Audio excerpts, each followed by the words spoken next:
Yeah, hey, I'm Eric Osborne with Bungie. I'm community lead working on Destiny.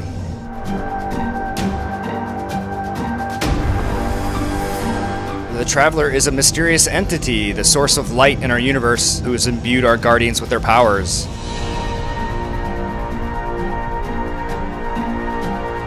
Prison of Elders does have matchmaking, so at level 28 you can matchmake Prison of Elders. Raids we've discussed previously at length. There's some things that matchmaking is really good for as a service. What it is very bad at doing is profiling a player and learning anything aside from their connection speed, the region they play in. So we want to make sure, like a lot of things in Destiny, that the design is edited in a way that people can have a good, positive experience without having to put a lot of thought into it. And for players who are looking to have a raid with some strangers, then things like LFG are a pretty good solution because it lets people put a little bit of their personality out there, a little bit of qualifier, so you kind of know what you're getting into.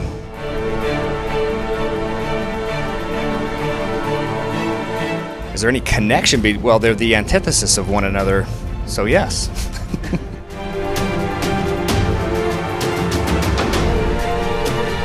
Vex are actually fluid, so if you look at their what we lovingly call the juice box, and you can get some of this fiction when you play through the Destiny 1 campaign and listen to Dinklage as he kind of starts to understand them at a basic level. And maybe we'll dig in a little bit later on the Vex. It seems like an interesting topic.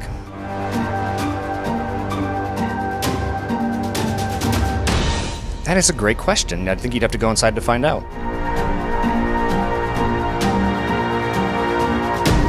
A mix of both, right? So the Hive are directly controlled by the darkness. From the Taken King, you'll see that Oryx is actually born in the darkness and a servant of the darkness, and so they're most directly connected. But all of the enemy races in Destiny are somehow, whether by their own will or not, serving the darkness. They're a threat to the light and the Traveler.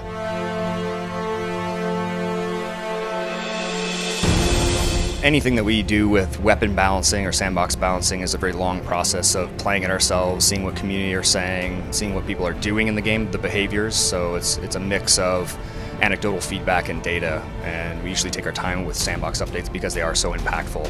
As you can see, as you play the game, certain perks can stand out and kind of break out into roles that maybe they shouldn't fulfill, and we want to make sure that any tweak we have, it's like doing open surgery, right? There's ramifications when you start tweaking and adjusting stuff, so we're really careful with all of those decisions.